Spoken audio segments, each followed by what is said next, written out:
Hello दोस्तों, मैं हूं मिस्टर सुजोय और आप देख रहे हैं सुजोय ब्लॉग्स। तो आज हम बात करने वाले हैं एक ऐसी घटना के बारे में जिसने पूरी दुनिया को शॉक कर रखा है। आज हम बात करेंगे नेपाल के जेनजी प्रोटेस्ट के बारे में। ये कहानी शुरू होती है एक सोशल मीडिया बैन से और खत्म होती है 19 लोगों की मौत और तख्ता पलट। जब कुछ दिन पहले नेपाल सरकार ने सोशल मीडिया बैन पे अपना प्लान बनाया था तो वहाँ के लोग शॉक हो गए थे ये गवर्नमेंट का डिसीजन सुन के। और ये डिसीजन क्यों था नेपाल सरकार की माने तो ये डिसीजन देश के हित के लिए था, क्योंकि सोशल मीडिया उनके देश की शांति भंग कर रहे थे। कई सारे वीडियो ऐसे अपलोड हो रहे थे जो उनके सद्भाव को ठेस पहुंचा रहे थे। और यही सब कारण है जो सोशल मीडिया बैन करने को वहाँ की सरकार ने ऑर्डर दिया। जब कुछ दिन पहले सरकार ने सोशल मीडिया से कहा कि आप आइए और हमारे देश में अपने सोशल मीडिया को दर्ज कराइए। बार बार सरकार ने नोटिस निकाला, फिर भी जो सोशल मीडिया कंपनी है वो नहीं माने और वो नहीं आए। जब अल्टीमेटम दिया 3 सितंबर 2025 तक, तब भी कोई नहीं आया। इसके बाद सरकार ने वहाँ की सोशल मीडिया जो ऐप्स थी उनको बंद कर दी। ये कुल सोशल मीडिया ऐप 26 थे, जिसमें व्हाट्सएप, यूट्यूब, फेसबुक और भी कई सारे सोशल मीडिया ऐप थे। जो बैन नहीं थे वो थे टिकटॉक, वाइबर और कई सारे, क्योंकि वो पहले ही दर्ता हो चुके थे। अब अल्टीमेटम खत्म होने के बाद जब सरकार ने बैन किया तो वहाँ की पब्लिक नाराज हो गई इस सरकार के डिसीजन पर। वहाँ के जो जेनजी थे वो पहले से ही नाराज थे, क्योंकि करप्शन की वजह से, अनएम्प्लॉयमेंट की वजह से और भी कई सारी समस्याएं थी। पहले से नाराज जेनजी को जब ये पता चला कि सरकार ने सोशल मीडिया बैन कर दिया है तो उनका आक्रोश और भी बढ़ गया, क्योंकि ये एक जरिया था उनके फ्रीडम ऑफ स्पीच का। क्योंकि सरकार कुछ भी गलत करती तो वो सोशल मीडिया के जरिए अपना व्यक्त करते थे। और दूसरी कारण जो कई सारे लोग विदेश में रहते थे, काम करते थे, वो अपने फैमिली से बात करने के लिए इन्हीं सोशल मीडिया का सहारा लिया करते थे। तो वो भी बात ना होने की वजह से वो लोग काफी नाराज हो गए। वहाँ के जो नाराज जेनजी थे उन्होंने प्रोटेस्ट करने की ठानी। अब आइए हम जानते हैं कि ये जेनजी कौन है। ये जेनजी वही है जो 1997 से लेकर 2012 तक में जिनका जन्म होता है, उन्हीं को जेनजी कहा जाता है। वो यंगस्टर होते हैं, वो 22, 23, 25, 28 साल तक के होते हैं। और वो लोग काफी इस बात से नाराज हो गए और उन्होंने प्रोटेस्ट करने की ठानी। दिन था 2025 सितंबर 7, संडे के दिन, जब सारे जेनजी ने प्रोटेस्ट करने का ठाना। और इसमें अहम भूमिका निभाई हामी नेपाली जो एनजीओ है उसके फाउंडर मिस्टर सुदन गुरुङ ने, क्योंकि उन्होंने ही इस जेनजी को लीड किया और सबको कहा कि हमें प्रोटेस्ट करना है। और उसी दिन प्लानिंग हुआ ये प्रोटेस्ट का। और प्रोटेस्ट में आने के लिए सभी जेनजीज को कहा गया, खास करके उन स्टूडेंट्स को स्कूल ड्रेस में आने के लिए कहा गया, ताकि ये और भी इम्पैक्टफुल बन सके और सरकार पर दबाव बन सके। फिर दिन आता है 2025 सितंबर 8, उसके अगले दिन मंडे। और उस दिन सब लोग काठमांडू के माइती घर मंडला में सब लोग इकट्ठे होते हैं प्रोटेस्ट के लिए। सारे जेनजी इकट्ठे होते हैं और उसके अलावा देश के और कई पार्ट में सारे जेनजी इकट्ठे होते हैं प्रोटेस्ट के लिए।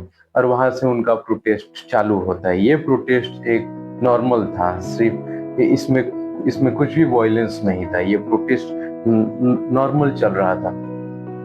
ये जो प्रोटेस्ट था ये किसी सोशल मीडिया बैन के लिए सिर्फ नहीं था, ये प्रोटेस्ट था करप्शन के लिए, अनऑथराइजेशन के लिए और भी जो देश में समस्याएं थी उनके लिए, जो जेनजी पहले से ना खुश थे। कई लोगों को लग रहा होगा कि सोशल मीडिया के लिए इतना बड़ा प्रोटेस्ट क्यों, लेकिन ये कारण कुछ और ही था। वो था देश में भ्रष्टाचार और बेरोजगारी, जो लोग पलायन कर रहे थे काम के लिए, क्योंकि देश में कुछ एम्प्लॉयमेंट बचा ही नहीं था। सोशल मीडिया बैन तो महज एक जरिया बना इस करप्ट गवर्नमेंट के खिलाफ जेनजीज का प्रोटेस्ट करने का। ये प्रोटेस्ट एक्चुअल में उस करप्शन के खिलाफ थी, ना कि social media ban. Social media ban भी थी, लेकिन पहले उस करप्ट गवर्नमेंट के खिलाफ ये प्रोटेस्ट थी। तो प्रोटेस्ट अच्छी तरह जा रहा था। सब लोग शांति से अपना प्रोटेस्ट कर रहे थे, कहीं भी किसी प्रकार की कोई समस्या नहीं थी इस प्रोटेस्ट में। सभी लोग अपना प्रोटेस्ट जारी रख रहे हैं। तभी शाम आते आते वहाँ की जो पुलिस थी, उस पुलिस ने इस प्रोटेस्ट को रोकने के लिए कई सारे हथकंडे अपनाने लगे, जैसे कि वाटर कैनन फेंकना और भी कई सारी चीजें थी। तो इस प्रोटेस्ट में और क्या हुआ कि शाम आते आते 19 लोगों की जो मौत हो गई, जो टर्निंग पॉइंट बनी इस प्रोटेस्ट की। इस 19 लोगों की मौत की वजह से वहाँ के होम मिनिस्टर थे, उन्होंने रिजाइन कर दिया, और भी एक दो जो मिनिस्टर थे वो उन लोगों ने भी रिजाइन कर दिया। और इसके बाद ये यही नहीं थमा। इन 19 जेनजीज की मौत की वजह से सारा देश सदमे में था। सब लोग हैरान थे और दुखी थे कि आखिर में इन जेनजीज की क्या गलती थी, प्रोटेस्ट करना, करप्ट गवर्नमेंट के खिलाफ बोलना या और कुछ। इस सदमे की वजह से कोई भी उभर नहीं पाया था। रात भर अशांति थी देश में। अगले दिन 9 सितंबर 2025 मंगलवार को जेनजीज अपने भाई दोस्तों की मौत से काफी दुखी थे और वो इस बार उससे भी भयंकर प्रोटेस्ट करने को तैयार थे। फिर से सब लोग इकट्ठे हुए, बावजूद कर्फ्यू लगा हुआ था देश में, फिर भी सभी लोग प्रोटेस्ट को काठमांडू फिर से इकट्ठे हुए।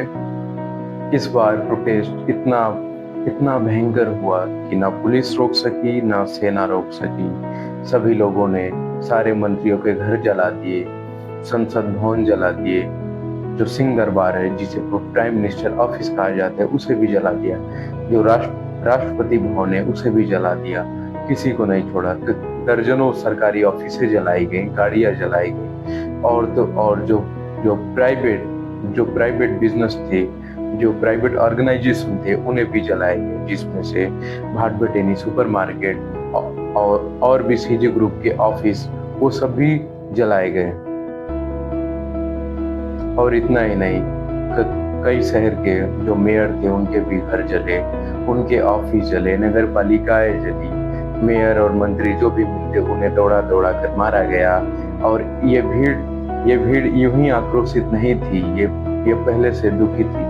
जो उनके भाई मरे थे, जो उनके दोस्त मरे थे, उससे ये आक्रोशित होकर इनमें दुख भी था।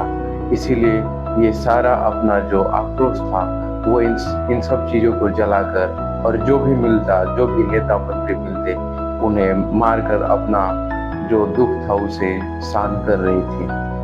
वो इतने आक्रोशित थे कि कोई भी उनके सामने आ ना सका, ना उन्हें पुलिस रोक सकी, ना सेना रोक सकी। इस चीज को देखते हुए दर्जन भर मंत्री जो थे उन्होंने इस्तीफा दे दिए। इसके बाद बारी आती है प्राइम मिनिस्टर की। सभी जेनजीज ने दबाव बनाया कि प्राइम मिनिस्टर का भी इस्तीफा चाहिए। उसके बाद आती है दोपहर 2 बजे, प्राइम मिनिस्टर ने भी इस्तीफा दे दिया। पुलिस आर्मी भी पीछे हट गई, क्योंकि वो भी नहीं चाहती थी कि अपनी मासूम जनता को मारना। इसीलिए वो भी उन सब की सुरक्षा करने की बजाय पीछे हटना ही सही समझा। ये देश के हित के लिए और अपने जनता की भलाई के लिए उन्होंने ये चीज सोची। इसी तरह शाम हुआ और रात हुआ, और प्राइवेट और पब्लिक प्रॉपर्टी दोनों ही धो धो करके जल रहे थे। कुछ भी नहीं बचा, ना संसद बची, ना प्राइम मिनिस्टर की ऑफिस बची, ना ही राष्ट्रपति भवन बचा। कुछ भी नहीं बचा। उन जेनजीज के आक्रोश के आगे कोई भी टिक नहीं पाया। फिर रात हुई तो आर्मी ने कमान संभाला चारों ओर। आर्मी के जो हेड थे अशोक सिंगले, नेपाल आर्मी के जो चीफ थे, उन्होंने कमान संभाला और उन्होंने नोटिस द्वारा सभी को कहा, सारे जेनजीज से रिक्वेस्ट की घर जाने के लिए कि बहुत कुछ जल चुका है, बहुत सरकारी संपत्ति जो जल चुके हैं, अब और देश नहीं झेल सकता है। इसीलिए उन्होंने रिक्वेस्ट की सभी से जाने के लिए। सारे जेनजीज धीरे धीरे जा रहे हैं और कमान आर्मी ने संभाली। आर्मी ने देश की सुरक्षा की कमान अपने हाथों में ली और रात के 10 बजे उन्होंने सारे देश में आर्मी घटाए और सभी से कहा अपने घर में रहने के लिए और उन्हें सपोर्ट करने के लिए, क्योंकि राष्ट्र अशांत था, लोग अशांत थे, लोग एकदम दुखी थे, आहत थे सारे लोग अपने ही लोगों की मौत से। इस प्रोटेस्ट में कई सारे घुसपैठिए भी घुस चुके थे जो इस प्रोटेस्ट को बदनाम कराना चाहते थे।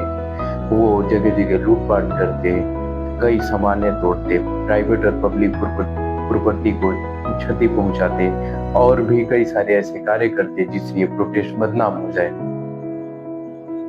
आर्मी ने कई जगह ऐसे लोगों को पकड़ा जो इस हालात का फायदा उठाकर लूटपाट कर रहे थे, और तो और जेल से कई कैदी भाग चुके थे क्योंकि वहां पे ना पुलिस थी ना कोई सुरक्षा था, क्योंकि देश एकदम तनावग्रस्त बन चुका था। अब सिर्फ आर्मी का ही सहारा बचा था। आर्मी ने अपने हाथों में लिया और ऐसे लोगों को पकड़ने लगी जो लूटपाट कर रहे थे इस बात का फायदा उठाकर, इस देश की हालात को देखते हुए। इसी तरह फिर रात बीती, सुबह हुई और सुबह आर्मी ने देश भर में कर्फ्यू लगाए और आर्मी के जो जवान थे वो चारों ओर तैनात हो गए देश की सुरक्षा के लिए। इस दिन कोई प्रोटेस्ट नहीं था जेनजीज की तरफ से। आर्मी कर्फ्यू लगा चुकी थी, देश में थोड़ा शांति का माहौल था। ये शांति ठीक वैसे ही थी जैसे कि किसी तूफान के बाद एक शांति आती है। शांति के बावजूद भी देश के नागरिकों में एक अशांति सी थी। अब इकलौती आर्मी ही बची थी जिन्होंने जेनजी की बातों को सुना और उस मुद्दे पर समाधान के लिए जेनजीज को बुलाया गया और राष्ट्रपति को बुलाया गया और आर्मी चीफ, ये तीनों इकट्ठा होकर उस मुद्दे पर चर्चा करने वाले थे कि अब आगे क्या करना चाहिए। जेनजीज को मांग को पूरा करना भी जरूरी था और इस चीज के लिए जो आर्मी चीफ थे उन्होंने जेनजीज को बुलाए, राष्ट्रपति को बुला और खुद भी वहां रहकर चर्चा होने लगी। फिर भी इस चर्चा में कोई भी समाधान नहीं निकला।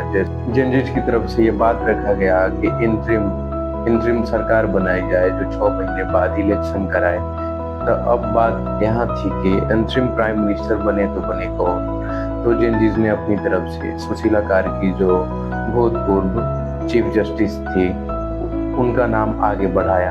इस बात पर भी सहमति बनती नहीं दिख रही थी और भी विवाद होने का आशंका जताया जा रहा था। अभी भी इस पे बहस चल ही रही है, अभी भी बहस चल रही है और इंटरिम प्राइम मिनिस्टर अभी भी कोई भी नहीं चुना गया है। अभी हम ये वीडियो बना रहे हैं, अब हम आगे बात करेंगे कि क्या और कौन प्राइम मिनिस्टर होगा उस इंटरिम सरकार का, या आगे के हालातों के बारे में हम आपको आगे अवगत कराएंगे। धन्यवाद। वीडियो को लाइक और सब्सक्राइब करना ना भूले और आप कमेंट बॉक्स में बताएं कि अगर आप उनकी जगह होते तो आप क्या करते। करप्ट गवर्नमेंट को सपोर्ट करते या उनके खिलाफ जेनजी की तरह प्रोटेस्ट करते। धन्यवाद।